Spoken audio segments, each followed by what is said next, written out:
Happy Tuesday, it's Shannon Wilkie from the Shine Advocacy Group.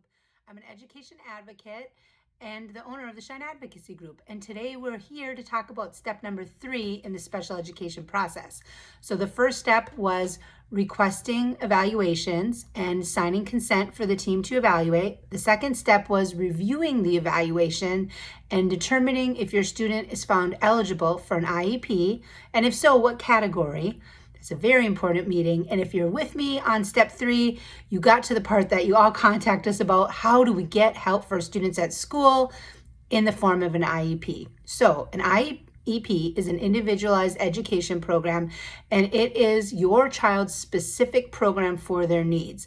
So when I'm asked in the many Facebook groups that I help run, what are some goals, services, accommodations for my child? We can't answer that because we're not trying to skirt the question. It is individualized. If one child has ADHD, they do not look like the same as a child who has ADHD, who's hyperactive, when one may be inattentive. One may be great at writing, the other struggles to get things from mind to paper. So it is individualized. And you have a right to see a draft IEP prior to the IEP meeting. So ask your special education professional for a draft. It's called your case manager, and their name should be listed on the front page of your IEP.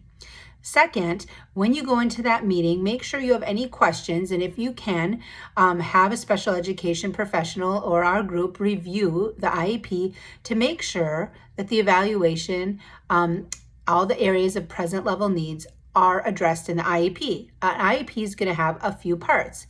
It's going to have accommodations. Accommodations accommodate the disability. They will help while the skills are being brought up. The skills are brought up by giving specialized instruction in an area of need. And third, how many minutes are going to be allotted for your student to work with. That case manager is going to have a case load of a few different students.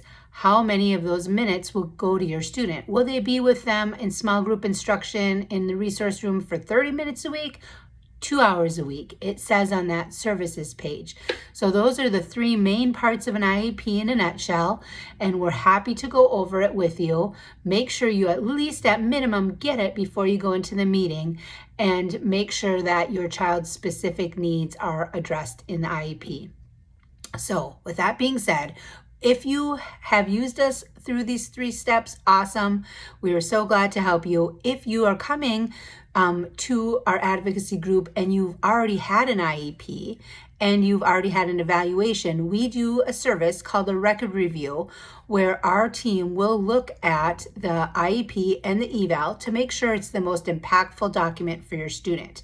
We have expertise in many years, decades and decades of years of administration of special education, process of special education, and resource teaching, general education teaching. So both sides of the table will come together, we'll look at it, and we'll give you a written document called a record review to ensure that your IEP is the most impactful it can be. To do this, we would only need the evals and any school records you'd like us to look at and the most current IEP.